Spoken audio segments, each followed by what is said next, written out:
اگر وہ نیک ہوگا تو اللہ اس کے صدقے میں تمہیں بخش دے گا، اور اگر تم نیک ہوگے تو اللہ تمہارے صدقے میں اسے بخش دے گا۔ یہ کیا کرو۔ اور اب تو معاف کرنا، جنازے بھی نہ جناب، جنازے بھی اب تو بدلے کا بدلہ ہے، جنازے بھی بدلے کا بدلہ ہے۔ ہمارے ابا کے میں آؤ گے تو تمہارے ابا کے میں آئیں گے، تم نہیں آؤ گے تو ہم نہیں آئیں گے۔ یہ بات کلیئر، تم آؤ گے تو ہم آئیں گے، اور تم نہیں آؤ گے تو ہم نہیں آئیں گے۔ بتا ثواب کسے ملا؟ کسی کو ہی نہیں، ڈنگوارا کر گئے۔ ہاں بھائی، ایک تھپڑ تو نے مار لیا، ایک ہم نے مار لیا، بات ہے برابر ہو گئی نا۔ تو اب جنازے بھی خود غرضی میں ہم لوگ جا رہے ہیں۔ اور معاف کیجئے گا، جنازہ امیر کا ہوتا تو بھیڑ دیکھنے ملتی ہے، اور جنازہ غریب کا ہوتا تو لوگ کندھا بھی نہیں دینا چاہتے۔ جنت دولت اور غربت پہ ٹکی ہوئی نہیں ہے، یہ یاد رکھنا۔ اگر یہ لگتا ہے کہ امیر کے جنازے کو کندھا دینے میں زیادہ ثواب ہے تو یہ سب سے بڑا دھوکہ ہے۔ میں تو کہتا ہوں کندھا اسے جا کے جلدی دیا کرو جسے کوئی کندھا دینے تیار نہ ہو، اسے پہلے کندھا دیا کرو دوڑ کے، جس کا جنازہ کوئی اٹھانے والا نہ ہو، کیونکہ تم نہیں جانتے ہو جس کے جنازے کو بھیڑ لگی ہے نا، لگتا ہے یہ دکھاوے کر کے گیا ہے، ہمارے جیسا اس کا شہرہ ٹیپ ٹاپ رہی ہوگی، لیکن جسے کندھا کوئی نہیں دے رہا ہے نا، تو سمجھ جاؤ ہو سکتا ہے اس نے راتوں میں عبادت کی ہو، اس نے تب رب کو آواز دی ہو جب کوئی نہ دیکھ رہا ہو، اس لیے لوگ اسے کندھا دینے تیار نہیں۔ تو فیصلہ جو ہے نا بھیڑ کا، یہ اندازہ لگانا کہ کندھا اس کو دوڑ کے دو جسے کوئی کندھا نہ دے رہا ہو۔ مٹی تو اب تو وقت نہیں ہے، معاف کیجئے گا، حالات یہ ہو گئے کہ جنازے کو مٹی دینی تو بڑی بات ہے، نماز پڑھ کے آتے نکل لیتے، تو مصروفی اتنے ہو گئے، ٹائم کس کے پاس ہے مٹی تک جانے کا؟ ہیں دعا جی مٹی ڈال دے، 3 مٹی بڑی بات ہے، کہہ رہے آپ بیل کھلو گے چھوڑیا، دکان کھلی رہ گئی، ایک دن آئے گا میرے لال آنکھیں کھلی رہ جائیں گی، آج دکان کھلی ہے، بیل کھلیں، کل آنکھیں کھلی رہ جائیں گی۔ ہاں واصف علی واصف نے جب کسی کو کھانا دیا نا بھوکے کو، تو پوچھا تھا کسی نے کیا کر رہے ہو، تو اس نے کہا تھا یار کچھ نہیں، اپنے جنازے کی بھیڑ اکٹھی کر رہا ہوں۔ اتنے اچھے کام کر جاؤ لوگ تمہارے جنازوں میں شریک ہونے لگے، اللہ سے لمبی دعائیں مانگا کرو رو رو کے، مالک زندگی اچھی کر دے تاکہ موت بھی اچھی ہو جائے، یہ مانگا کرو اللہ سے۔ آج تو ڈری کوئی نہیں، ڈری کوئی نہیں، تو جب موتیں ہوتی ہیں نہیں ہوتی، بولو یار، بول سکتے ہو تو بولو، ہے نا، ہوتی ہے کہ نہیں موتیں؟ لوگ مرتے ہیں، جنہیں یقین نہ ہو اللہ انہیں دکھا دے جلدی کہ لوگ کیسے مرتے ہیں۔ ڈر گئے؟ لوگ مرتے ہوئے دیکھیں کہ نہیں؟ بولو یار، زور سے بول دو گے تو کوئی منہ کا رسگلہ نہیں گر جائے گا۔ مرتے ہوئے دیکھیں نا لوگ، موت کے بھی الگ الگ طریقے، روح جب نکلتی ہے نا، ادھر سے نکلنا شروع ہوتی ہے اور ایسے نکلتی ہوئی آتی ہے، گھٹنوں میں آتی ہے نا تو روح پھر اٹکتی ہے، پھر نیکیاں کام ہوتی آتی ہیں نا تو پھر روح نکلتی ہے، پھر کمر میں جا کے روح اٹک جاتی ہے، پھر نیکیاں سہارا دیتی ہیں تو پھر روح پر چلتی ہے، پھر سینے کا جو منظر ہوتا ہے نا وہ بڑا مشکل ہوتا ہے۔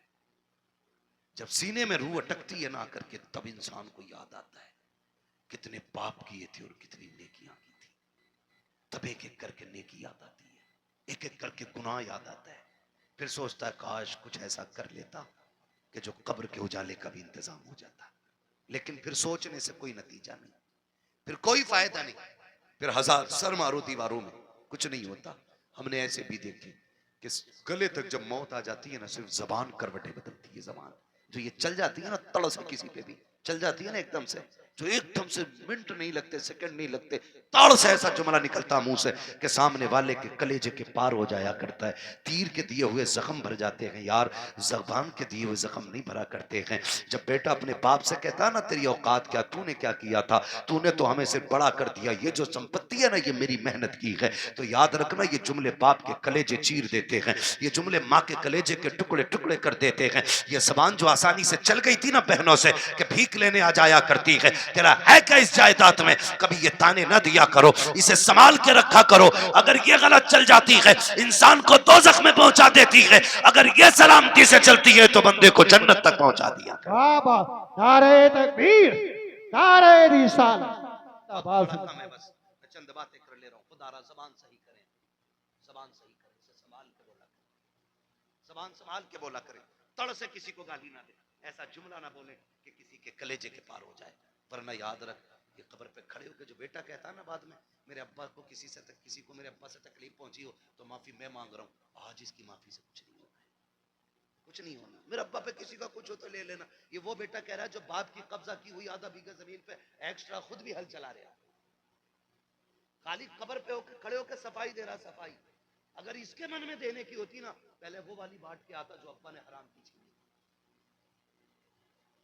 ابا نے سگے بھائی کی 5 سے فالتو جوت رکھی ہے، اور بیٹے کو پتا یہ قبضہ کیا ہم نے، پہلے وہ نکال کے دے جو ابا نے حرام کی لی. بیٹے سے وہ والی دیتے نا، یہ تو ابا ہی حساب دے. تو قبر پہ کھڑے ہو کے اچھا نہ بن. اب سانس بند ہو گئی، رجسٹر بند. اب تو قبر جانے اور قبر والا جانے. اب آیا ہے نا اندر، زمین کہے گی آج تیل نکالوں. تو نے میری خاطر اپنے سگے بھائی کو کچہریوں میں گھسیٹا، میری خاطر تو نے فلاں رشتہ دار کو ذلیل کیا. تجھے تیری اوقات دکھاؤں. جب رگڑے گی نا تو سرما بنا دے گی، سرما. کوئی بچانے والا نہیں ہوگا. تم تو اس خوشی میں بے خوشی میں یہ بھولے بیٹھے ہو کہ تیجا ہو گیا ہے، بندہ جنت میں پہنچ گیا ہوگا، 40واں ہو گیا جنت میں پہنچ گیا. حقوق العباد کا معاملہ اتنا سخت ہے میرے عزیز، تم ایک نہیں سینکڑوں نہیں ہزاروں تیجے 40ویں کرا لو. اگر کسی بھائی کا حق لے کے جا رہے ہو، اللہ اس وقت تک جنت نہیں دے گا جب تک ایک ایک بھائی کا تم سے حساب برابر نہیں کرا لے. یاد رکھنا، دھوکے میں مت کرنا. اس لیے کسی کا کھا کے نہیں مرنا. خدا توفیق دے تو دے کے مرنا، دے کے مرنا. کوئی کسی کا نہیں ہوتا ہے. بیٹے 40ویں کے بعد قبر تک بھول جاتے ہیں ابا دفن کا. عید کے دن جا کے کہہ رہا چچا تمہیں تو پتا ہوگا ابا کس کونے میں رکھے گئے تھے. یہ پوچھ رہی ہے اولاد آج کی، یہ پوچھ رہی ہے. آج کے دور میں اگر قبروں کو نشان بھول گئے ہم، تو کیا لگتا آنے والی نسلوں کو ہماری قبریں یاد رہیں گے؟ انہیں تو قبرستان تک یاد نہیں رہیں گے ہیں کدھر.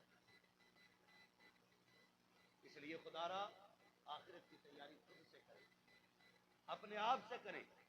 اپنے پیچھے قرآن پڑھنے والے چھوڑ دیں، اپنے پیچھے قرآن پڑھنے والے چھوڑ دیں. ہم تو کہہ دیتے ہیں کوئی بات نہیں، میرا انتقال ہو میرے بچے کہیں گے مدرسے سے بچے بھیج دیے، ٹھیک ہے، برکت والی جماعت ہے، نیک جماعت ہے. لیکن یہ بات بتاؤ، پڑھنے میں خلوص ان کے اتنا ہی ہوگا جتنا بیٹے کے پڑھنے میں خلوص ہوگا؟ ہو سکتا ہے؟ کبھی نہیں ہوگا نا، کیونکہ باپ کا درد بیٹے کو زیادہ ہے، بیٹے کا درد باپ کو زیادہ ہے. ہمیں تو بلاؤ گے رسمن پڑھ کے چلے جائیں گے، لیکن اصل درد بیٹے کو ہوتا ہے. میں تو کہتا ہوں ایک بیٹا کم سے کم حافظ ضرور بنانا، ایک بیٹا ضرور بنانا. اگر بنا نہ سکے ہو نا تو کوئی پڑھ رہا ہو تو پڑھنے میں اس کی مدد کرنا. کوئی قرآن حافظ ہو رہا ہے نا تو اس کے حفظ میں مدد کریں. آپ کے بیٹے بڑے ہو گئے، آپ نہیں پڑھ پائے، آپ کے بیٹے نہیں پڑھ پائے، تو جو پڑھنے آپ ان کی مدد کریں. جانتے ہو کیوں؟ کیونکہ جہاں بھی یہ پڑھنے والا قرآن پڑھے گا، اللہ ایک ایک حرف کے بدلے میں 10 نیکیاں تیری قبر میں بھی نازل فرماتا رہے گا. اتنا بڑا انتظام، اتنا بڑا انتظام. میں عرض کروں گا خدا را پڑھنے والوں سے اور پڑھانے والوں سے آپ سے گزارش ہے، جب آپ کے بچے حافظ ہو جائیں نا تو پھر ان سے کہہ دینا ہم نے تجھے قرآن کے لیے چھوڑ رکھا ہے. قرآن کے لیے تجھے چھوڑ سکتا اور قرآن تیرے لیے ہے. پوری زندگی تجھے قرآن پڑھنا ہے. ہمارا کام نہ کر، کھیتی ہم کر لیں گے، زمینیں ہم جوت لیں گے، محنت ہم کر لیں گے، لیکن تجھے قرآن یاد رکھنا ہے. ابا کیوں؟ ابا کیوں؟ کہ میں نے تجھے دنیا کے لیے قرآن نہیں دیا، میں نے تجھے قبر کے لیے قرآن دیا ہے. میں نے تجھے قبر کے لیے قرآن دیا ہے. قبر اندھیروں کا گھر ہے، بڑی بے وفا دنیا ہے. آپ اپنا بیٹے کو کروڑوں روپے دے دیں، مرنے کے بعد 50,000 نہیں دے گا مسجد. وہ یہ سوچتا ہے یہ پیسہ جو ابا کا بچانا ہے یہ مال غنیمت ہے. بھائی بھائی کا گلا کاٹ دیتے ایک دوسرے کا صرف 10,000 کے لیے، 5,000 کے لیے بٹوارے میں گولی چل جاتی ہے. کیوں؟ بھائی باپ کی دولت تھی، جس پہ جھگڑا تھا اس کا کچھ حصہ اٹھا کے خدا کی گھر میں دے دو. بھائی وہ اتنا کر کے گیا نا تمہارے لیے، اس کے لیے بھی کچھ راحت کا سامان بنے. لیکن کہہ رہا کیوں دے؟ انہیں ان کے ابا سے ملی تھی, ہمیں ہمارے ابا سے ملی ہے, کیونکہ ابا خود نہیں دیتا تھا مسجد میں کبھی, ابا نے خود نہیں لگایا کبھی دین کے لیے پیسہ, تو اولاد کہاں سے لگائی؟ عادت ڈالیں, اپنے بچوں کے ہاتھ سے دین کی راہ میں خرچ کرایا کریں تاکہ بچے دینے کے عادی بن جائیں, دینے کے عادی بن جائیں. مرتے ٹائم بندے کو 3 فکریں ستاتی ہیں. کتنی؟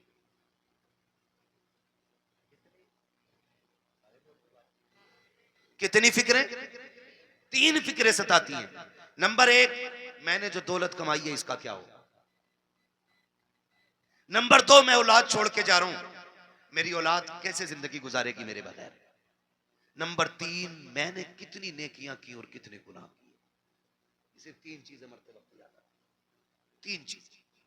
کامیاب وہ نہیں ہے جس نے اپنے پیچھے بنگلے چھوڑ دیے, کامیاب وہ نہیں جس نے عمارتیں چھوڑی, کامیاب وہ ہے جو اپنے پیچھے قرآن پڑھنے والا چھوڑ گیا. وہ سب سے بڑا کامیاب ہے جس نے اپنے پیچھے قرآن پڑھنے والے چھوڑے. ورنہ بلڈنگ ہے, یہ بنگلے قبر میں کوئی کام نہیں آنے والے. میں تو مبارکباد پیش کرتا ہوں اس باپ کو جس نے ایک بیٹے کو حافظ قرآن پڑھا. مبارکباد پیش کرتا ہوں. یہ 500 روپے روز کما سکتے تھے, کوئی کمی نہیں ہے, جوانی میں کما سکتے تھے, لیکن اس باپ کو سلام جس نے کہا بیٹے تیرے حصے کی مزدوری ہم کریں گے, ہمارے حصے کا قرآن تجھے یاد کر کے آنا ہے. وہ مائیں مبارکباد کے مستحق ہیں جنہوں نے ان بچوں کو دودھ پلایا کہ جو بدلے میں ماں کو دودھ کے بدلے میں جنت کا ٹکٹ دینے والے ہیں. وہ بہنیں مبارکباد کے مستحق ہیں جنہوں نے ایسے بھائیوں کی خدمت کی ہے کہ جو بہنوں کو بدلے میں جنت کے جانے کا راستہ آسان کریں گے. یہ مبارکباد کے مستحق ہیں ماں باپ. آج ہوتا کیا ہے, آج جوان ہو جائے بیٹا اور ماں باپ کو دولت کا لالچ پڑ جاتا ہے. ان باپوں کو سلام کرتا ہوں جو پوری زندگی بچوں کو قرآن کے نام وقف کر دیتے ہیں, اور کیا ملا ان کے بدلے میں؟ پوری زندگی باپ مزدوری کرتا رہا, کچھ بھی تو نہیں ملا. بیٹا قرآن پڑھتا رہا, کوئی صلہ نہیں مل سکا. بس کس دن کے انتظار میں, کاش میں مروں گا تو اس کا قرآن کام آئے گا, یہ بیٹا کام آئے گا. بیٹوں سے بھی گزارش ہے, سنو بھائیو, اگر رب نے تمہیں قرآن کی دولت دی ہے, باپ نے محنت مزدوری کر کے تمہیں قرآن کا قاری بنایا ہے, تو میری بات کان کھول کر کے سن لینا. جب دنیا باپ کے جنازے میں جا رہی ہو, تم بھی جنازے میں جا رہے ہوگے, لوگ آخری تختہ دے کر کے بڑی تیزی سے مٹی ڈال کے لوٹ آئیں گے. کوئی کہتا کہ گرمی زیادہ ہے, کھڑا نہیں ہوا جاتا ہے. کوئی کہے گا سردی زیادہ ہے, ٹھنڈ لگ رہی ہے.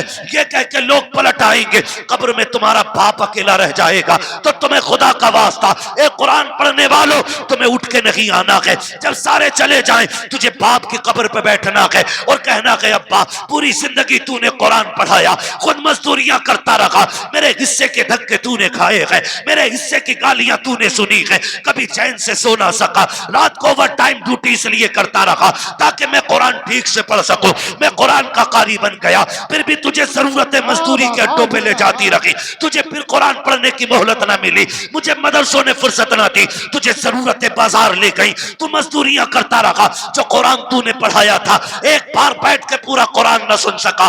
اپنے باپ کی قبر پہ بیٹھنا اور کہنا ابا آج تو بھی فرصت سے ہے, میں بھی فرصت سے ہوں. جب دنیا بریانی کے لیے لڑ رہی ہو, تم اپنے باپ کی قبر پہ بیٹھ جانا, الحمد کے الف سے لے کے والناس کی سین تک پورا قرآن پڑھ کے اٹھنا.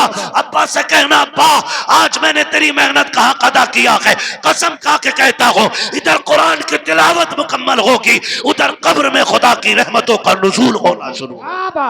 نعرہ تکبیر, نعرہ رسالت, مسلک اعلی حضرت علماء اہل سنت, خواجہ کا ہندوستان, ملکہ سنی مسلمان, حضرت علامہ مفتی عباس سائی قبلہ, زندہ باد زندہ باد. کریں گے انشاءاللہ, پڑھائیں گے بچوں کو قرآن, وعدہ کریں انشاءاللہ.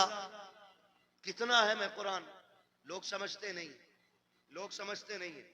میں ابھی 10 منٹ اور ہیں, کہیں تو میں تھوڑی کڑوی بات اور کہہ, پہلے وعدہ کرو انشاءاللہ قرآن سے پیار کریں گے, بچوں کو پڑھائیں گے انشاءاللہ. اگر ہم پڑھنے اور پڑھانے کے لائق نہیں تو پڑھنے والوں کی عزت کریں گے انشاءاللہ, کریں گے انشاءاللہ. قرآن کتنا اہم ہے, بس چند باتیں اور سن, 12 ہو گئے, توجہ کریں. عمر, ہر زندگی کی, ہر شخص کی زندگی کے 3 مرحلے, اگر اللہ لمبی عمر دے. صبح